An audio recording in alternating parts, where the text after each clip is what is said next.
This is Let's Talk Business with your hosts, Marc Ebinger and Heather Boehme. Now, here's Marc. Welcome to Let's Talk Business, a show that talks entrepreneurship with some of the best businesses in the San Antonio area. Coming up on the show today, we're going to talk with Aron Robertson, the president of Robertson Insurance Group. Aron, welcome to the show. Hey, thank you for having me. Appreciate you.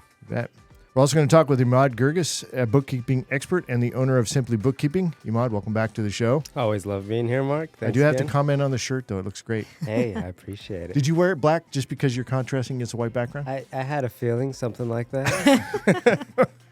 In studio with us today is Heather Boehme, a certified business coach that works with business owners to gain clarity and achieve their goals. Heather, welcome back to the show. Always glad to be here.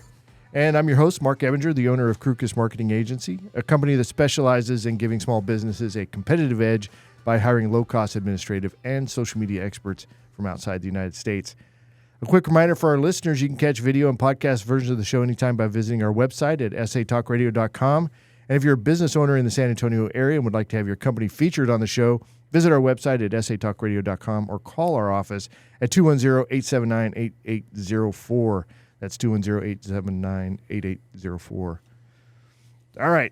So it's not quite cooler weather yet here in San Antonio. We're still in triple digits, right? This has got to stop at some point. Yes. Aron, you just came back from Alaska. We just hear people here in San Antonio don't really appreciate you going to Alaska during the summer, though.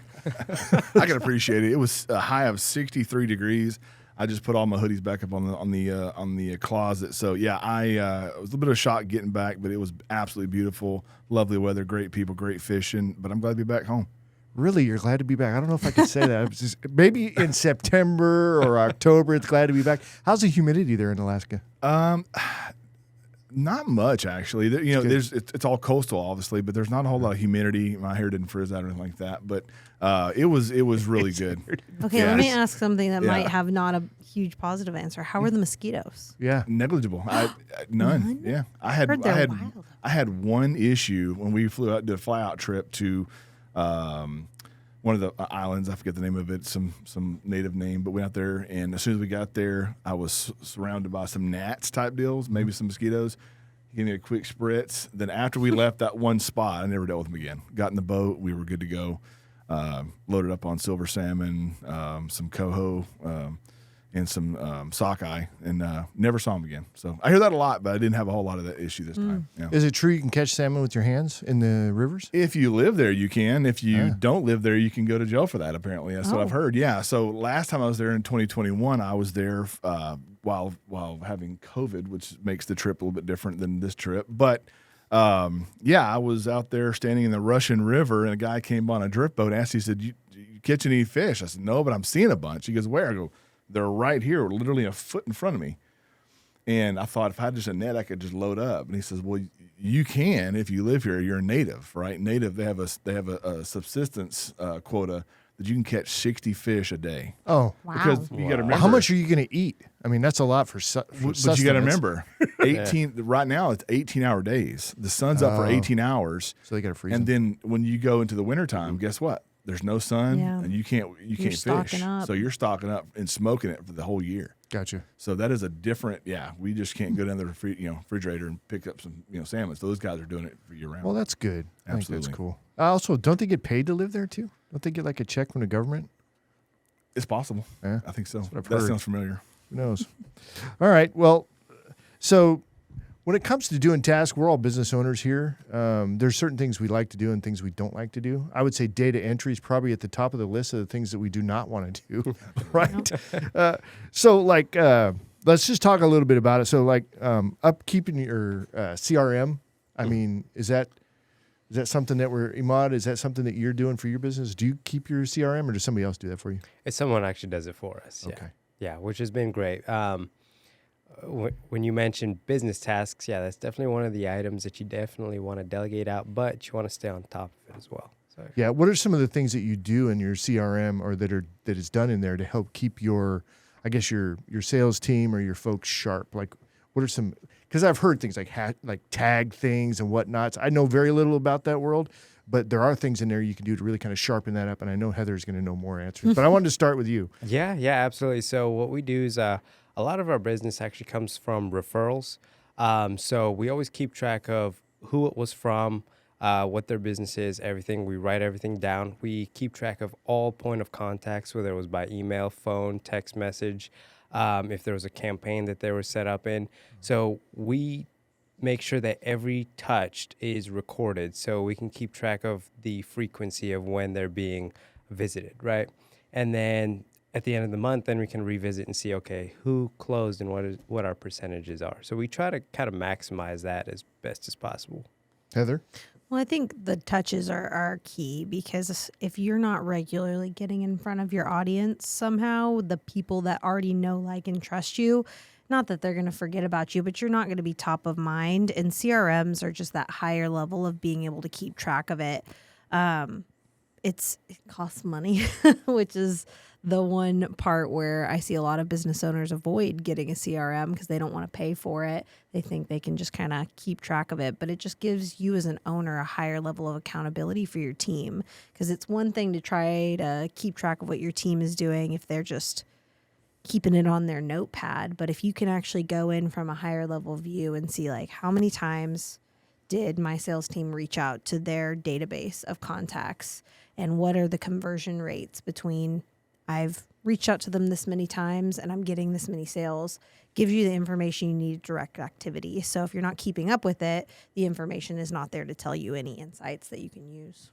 Aaron, what do you guys do? Oh, you're preaching to the choir. I wish I started insurance in 2008. I wish I'd have had a CRM in 2016. When I first started, I think of the index card file that I had when and all those cards that got lost in the back of my Tahoe or thrown away over time. And there's not a digital way to keep track of those things.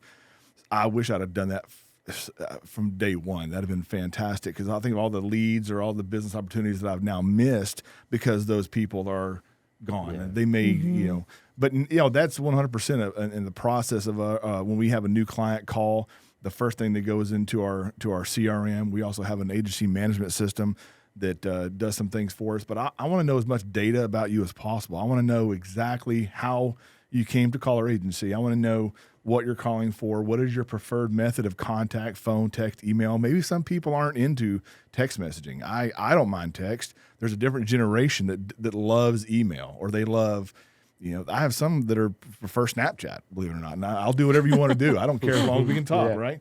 The other thing is like, I want to know, we have a ranking system, so 1 through 5. So, obviously you would be a number 1 client for us.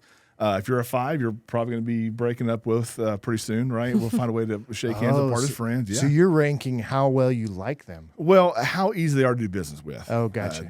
We'll get into that. Absolutely. Well, yeah, I operate on transparency, so the more transparent, the higher your score tends to be, right? The other thing is every other Friday we do Pie Day Friday, and when you call, I want to know what flavor your pie is. What is your favorite flavor pie? Because every other Friday we deliver 2 pies to people that are 5s. No, they just need a pick me up. They've had a rough claim situation. They had a death in the family. They had a loss. They had something crazy happen. Like this, she needs to be pied. And I personally deliver those every other Friday. But right now insurance is hard. Being a decent human being is easy. That's the easy part right now.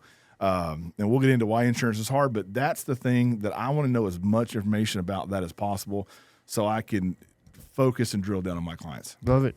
Good uses of CRM. All right. Well, first up on the show is Aron Robertson, the president of Robertson Insurance Group. Aron, so how did you get involved in the insurance business? Well, it's a long story. I'll keep it as short as I possibly can. So I got involved in insurance when I was in college. I started knowing a little bit about insurance. So my wife's cousin was a regional manager for Aflac. He came and bought a car for me, and I saw that he did real well financially. I didn't know what that really meant until I was selling him a car. I went and took a peek at his financial records and saw, holy crap, that's a lot of money, right? Yeah. And I know this guy's not good as me. So I decided to get involved in insurance. So that was in 2008. I've then become a manager in San Antonio with that same organization, Aflac. Great products, great company.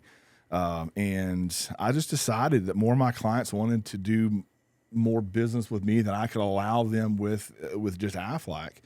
And so I decided, what are the problems that my clients are consistently seeing? And it's everything from health insurance to home and auto insurance to commercial insurance. So we want to be the that solution, that easy button, so to speak, for all of our small to medium-sized businesses, because they're like, why can't I just buy everything from you?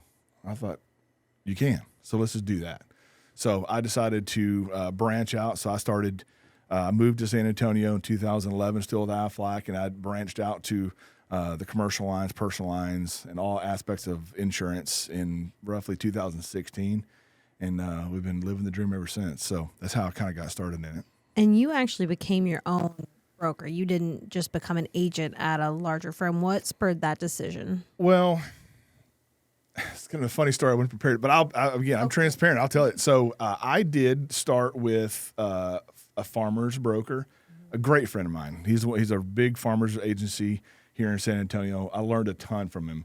One of the things I learned is sometimes I learn more from about what not to do, and it's no slam against him, but what it was is I just thought there's got to be a better way, right? So I learned as much as I possibly could, but my own lack of knowledge was basically a stumbling block for my commissions. I'd had to wait for somebody to show me how to do things, and I don't like that. I need to figure a way to make it happen and go. So I did train with him, and one day he had a little meeting. It got kind of sideways, and he wasn't necessarily yelling at me, but what he said resonated so much that I took action. He goes, if you think you can go open up an agency and do this better than me, go do it. And I go, you're right. I'm going to go pack my sold. stuff. Yeah. What a great suggestion. And I just told him, Well, how soon after that did you leave? oh, the thing, I mean, I was packing I left, got a box. Oh, wow. Absolutely. I mean, and I told him, I said, look, it's just, I love you as a person.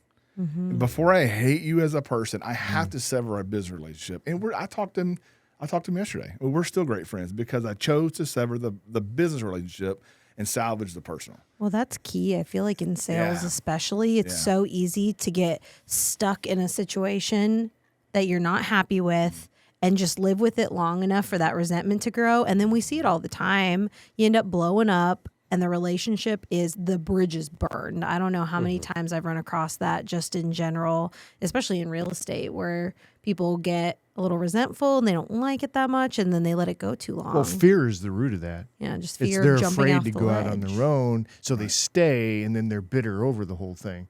Well, Right. and to be clear, I was a contractor. I was a 1099 producer, so I wasn't on salary. I mean, I had really nothing other than a friendship and a loyalty to him as a friend. But, you know, he had put somebody in charge that was supposed to be teaching me how to do things, and she was also on commission. She later came and worked for my agency. So it's all good. Things happen for a reason. But, you know, I've been self-employed since, 02, 01. So I'm like, this is not new to me. Like, I've bet on me a lot, and so I'm going to continue to do that. That's the most fun to do anyway, right? It freaks the wife out, but it's a lot of fun. So let's talk about independent versus captive agent. What's the difference, and why does it matter? So an independent agent, we have more options than anybody else out there. So, for example, you look at State Farms, you look at Farmers, you look at formerly Nationwide, Allstate, companies like that. Those are captives. They wear a shirt for somebody. They are a captive agent for that specific carrier. When you call them for that quote, what they're going to do is they're going to go to that particular computer system and give you a quote that carrier gives them, and that's it, right? They don't shop it. They don't shop it. Exactly. Gotcha. They're going to go to that one system, and what that system spits out, that's the price. Love it or leave it. They don't care. Well, that's just the number. With an independent agency is I have 10 to 15 different options just on the home and auto side. So there are some home and auto carriers that right now, especially, I don't know if y'all have noticed, it's a pretty hard market. There are some carriers who will only take brand new construction. There's only some carriers that will take slab homes only. They won't take pier and beam. They won't take mobile homes. So I need to find a way to kind of get creative and find a particular carrier that's going to give you the best price with the best coverage. And that's kind of our tagline, right? The best price for the best coverage available. And if that changes in a year or 2 years, I need to let you know, hey, I've got something better for you. You don't need to call me and go, man, my rate went up 300%. Could you do something about that? We're already on it through a CRM, through agency management systems. We know I have a file and a reminder. If your stuff goes up a certain percentage, I get notified, and goes in the remarket funnel, and we're already shopping for you. That's really good because, I think you would agree when we're paying customers for years, right?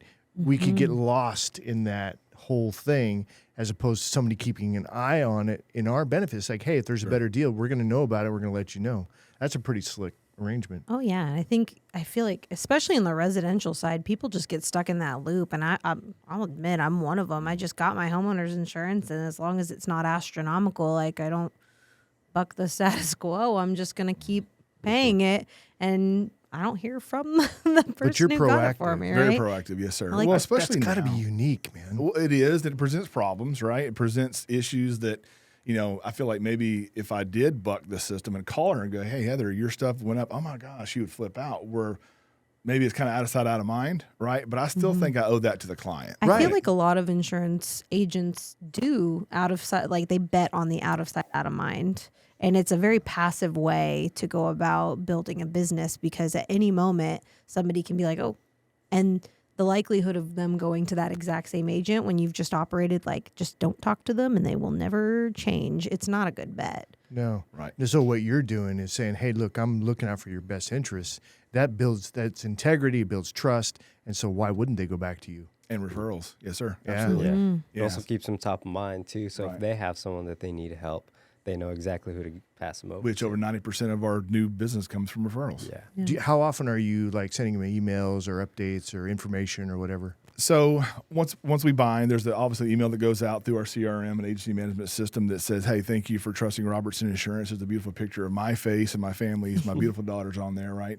And it I'm goes not sure out. if he's being sarcastic. No, though, no, when he says it. absolutely. Yeah, I'm very proud of my family. No, I thought you meant your face. I don't know. so we send that out just as a thank you, right? I want them to know who they're dealing with. If they didn't talk to me specifically, which they may or may not, right? I want them to know who we are, that we are a member of the community. We're not sitting in some, skyscraper downtown San Antonio, if that's even a thing here. But I want them to know that we're people just like they are. We're dealing with the same issues. I say this all the time. I don't just sell insurance. I'm also subject to it. So I also have homeowners insurance increases. Last year, mine went up $1,200. Oh, whoa. Yeah. And so I had to do what I said I would do for my clients, was reshop those and say, what's the best option for me? Completely absent of it being my own policy, we go out to shop it and see what's available. And I did move and I did switch to a different carrier. There you go. Yeah. So are you your own insurance agent? I am. You are. And I make money off myself, believe it or not, right? I love So how big is your team? So we have 4 people right now. We are adding people. I'm adding some producers to help get business. Right now, there's a lot of turbulence in the market, so I'm kind of scaling. I don't want to say back, but there's so few options when it comes to home and auto insurance right now that we're kind of doubling down on the commercial. So we're constantly looking for commercial producers, people that can help us grow out and share our brand, share our values, and share what we can do for that client, and show them exactly how we're different. That we're proactive. We're a member of their team, and so around there's 4 of us, and I'm in there hooking and jabbing with them. There's none of this. Oh, I just come in on just to do payroll and leave. No. Everybody that's worked for me is like, he actually sells insurance. And I plan on selling more than you and you and you and you too. And I usually do. But that's part of the thing I love that sale part of it, because I'm a salesperson at heart who just happens to sell insurance. There's a lot of people who are technology people who happen to sell insurance, or accountants that do the same. I'm a salesperson. I love engaging with my clients. I love meeting new people. I love the whole thing. So I'm in there with them. Let's talk about culture. So I know when we talked before, you're very much about the culture of your business. Why is that important? And what do you like? What's the gel there that keeps everything together? We spend on average 9 hours a day with each other, and I think the culture that I'm trying to build is a professional. People that know me will laugh when I use that word professional.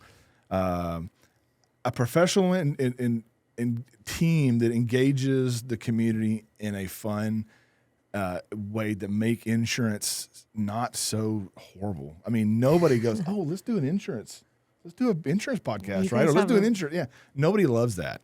So the thing that I'm trying to do is, like, if you don't want to know everything about the insurance policy, and that's okay, a lot of people don't. They want to know that the person that's on the other side of that phone or the email knows what they need and has their back covered 100%.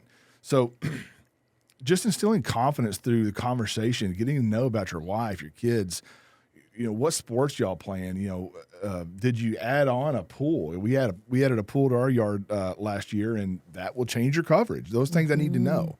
Now, there's technology I can use to find those things out, but I'd rather just have the conversation. So that type of thing is I will never have a call center. You can write that down. I will never have a call center. I will never have customer-facing VAs that kind of, I guess, just offload the customer experience. I don't want to do that.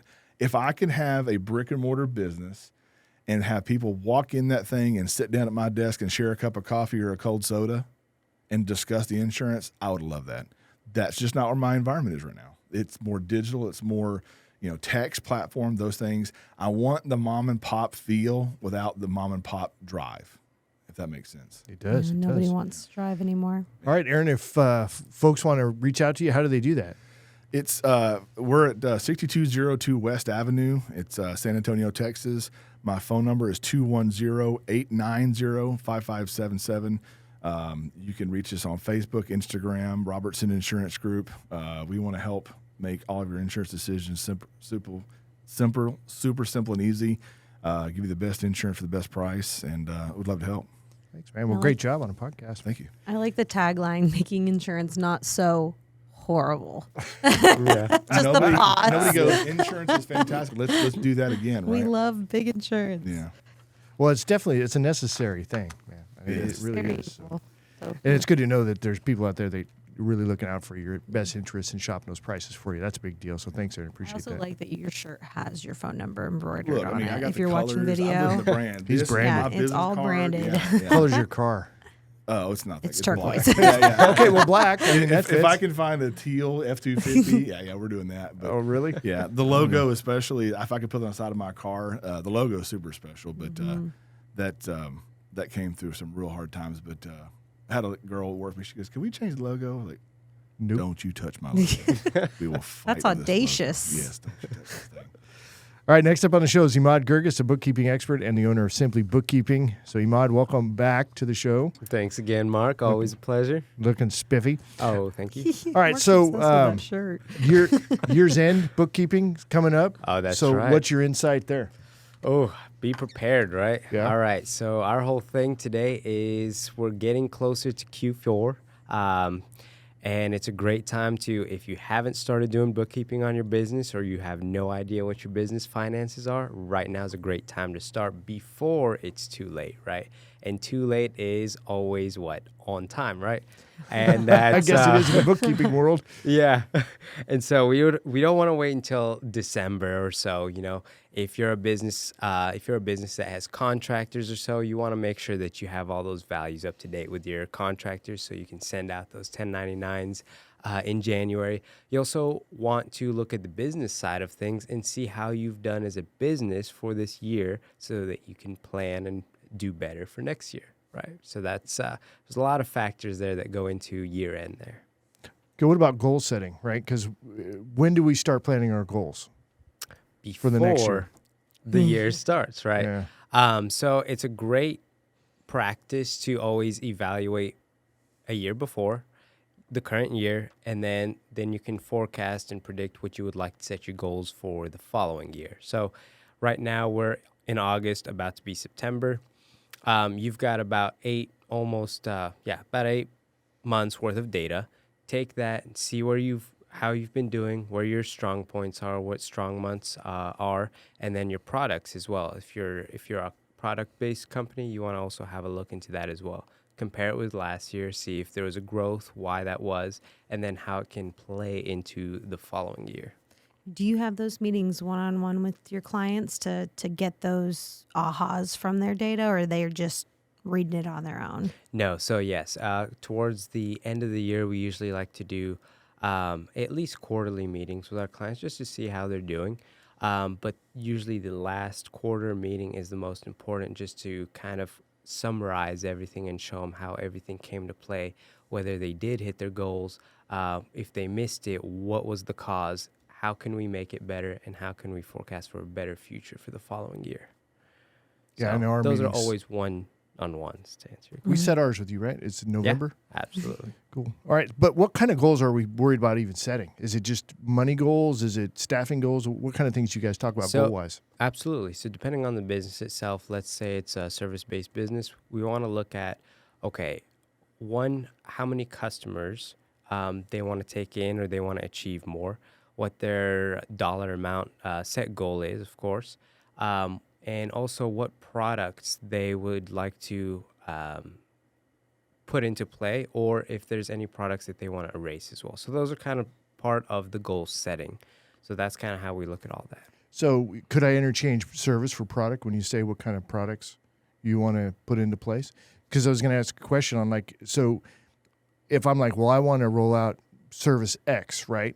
What kind of things would we be looking at? Can I afford that? Can I staff it? I mean, what are we talking about with respect to launching a new service? Absolutely. So we would look at what the root cause is, why you're choosing that a new service, right?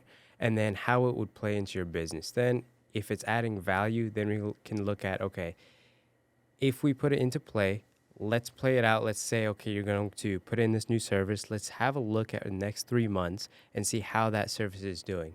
Now, typically, if you're evaluating a new service, it usually takes about 3 to 6 months to actually start seeing some traction. But we still want to set a whole year's plan to see how it actually plays over that year. I can see where, I mean, there's some business coaching overlapping there as well, just because I've experienced that. I haven't gone through one of your quarterly reviews yet, I don't think, but Jennifer usually handles that. But I could see some overlapping there. Oh yeah, me and Emad have definitely Yes, talked yes. about Okay, good. this, especially when it comes to like income stream analysis. I find that when I talk to people, a lot of the times they've got a bunch of different income streams, but they haven't actually looked at those specific streams of income and analyzed them. How often are your clients sitting down and looking at, this income comes from here, I get this net profit from it, and what value does that add? Yeah, exactly. So a lot of customers, and this is what we always like to encourage, is separating out that income stream. So they'll say, there it is, right? Preach it to the You're not talking choir. about me, are you? I don't know what's going on. I can think of at least 4 different examples, so you're not the only one. No, I'm kidding. Exactly. And, I mean, I can't even begin to tell you how important it is because, a lot of people think, okay, bookkeeping, we just see how much money we made, how much money we spent, how much money were left over. But you really got to utilize and see, okay, how much can bookkeeping really help you out? And that's where it comes with income. So separating out those income streams, then you can see, okay, whether you can see which service is really breaking out the most income for you, however your business is set up and how we set it up for you. But you want to see where all those income streams are coming in, because then if you're marketing a specific type, then you can start doing ROIs and start seeing, okay, what's working, what's not working. The more data we have, the more we can do with it. And that's what we're always trying to encourage. Well, I can see some difficulty when it comes to there's an assumption that, well, this service brings in this much money, right? I mean, Right. But without delving into the data, we might realize, or we don't know that, hey, this is actually costing more to produce because of X, Y, and Z, and we're not aware of that. We're just, as owner-operators, out at the front of the line, making all the sales and having a good time doing whatever we're doing, not paying attention to those type of numbers can be kind of detrimental to what we're trying to do. Absolutely. It's always good to evaluate the numbers because we might feel something, but it's not true until we actually look at it and then see the numbers broken down. And then we can actually see, okay, this is what it really is. And this is how it's broken down. We could, for example, if there's a specific product or service that we just enjoy selling all the time, that's great and all, but is it keeping the business afloat? Is it serving the business well? Is at the end of the day the answer that we need to, the question that we need to answer. There's a real big difference between gross income and net income. There is. And I think it's really easy to focus on gross income. But if you don't ever look at your net income, then a dollar is technically a net. And people don't generally like hearing that when I say it. I'm like, so $1 is okay for you to make in your business? And they're like, no. And on that subject, it's really sad, or not sad, but seeing a company that's grown to well over $1 million, but still having about $1 million in expenses. And so their net is still, close to nothing. And so And mama ain't having that. Exactly. Right. Don't take home a lot. If We got your 3 mouths to net feed is- now. Come on. Exactly. So it's, you're putting in the effort now. Let's actually make it provable. Well, let's talk about how that matters when it comes to selling your business. Oh yeah. So if you're being evaluated to purchase a business or sell a business, it's super important to have a accurate balance sheet and a profit and loss sheet. That's, to begin with.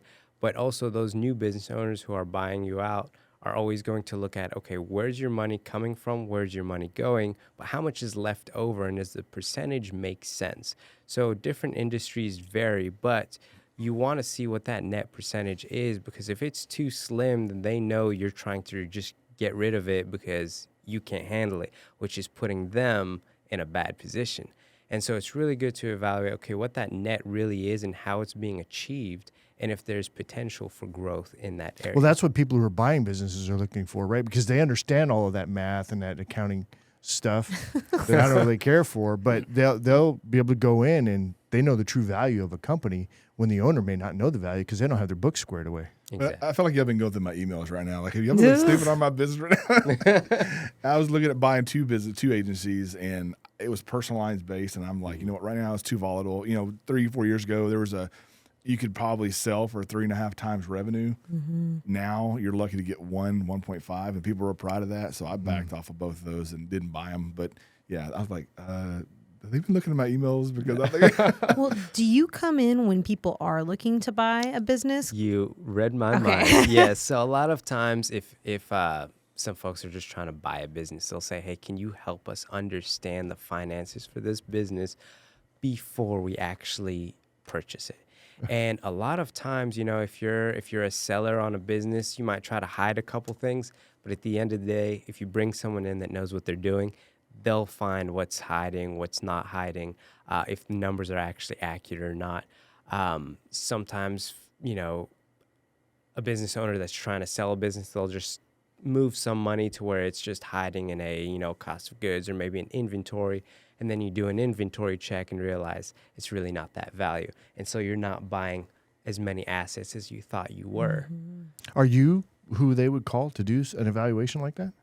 I would be, yeah. Huh, I didn't know that.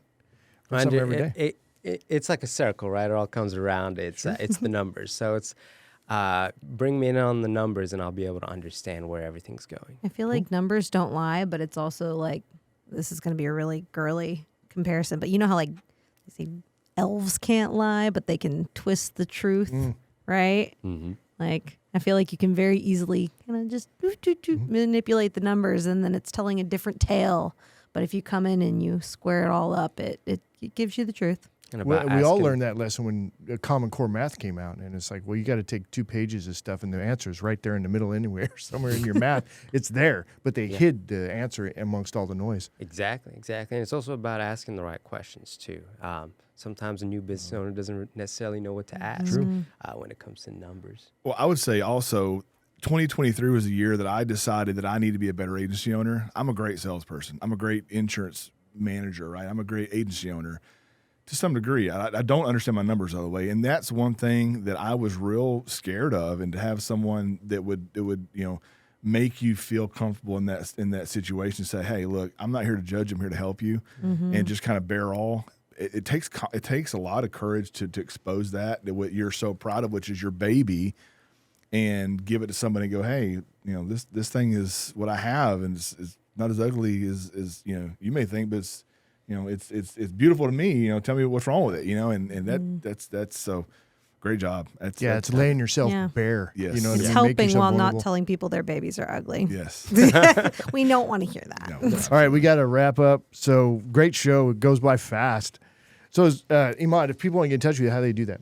Yeah, absolutely. So if they want to email us, you can directly email me at Emad, my name, EMAD, at SimpliBookkeeping, and that's simply with an I, so SIMPLI, and then OOKKEE, in bookkeeping. People forget. Yeah, we do. And then best phone number is 832-518-9368. Again, that's 832-518-9368.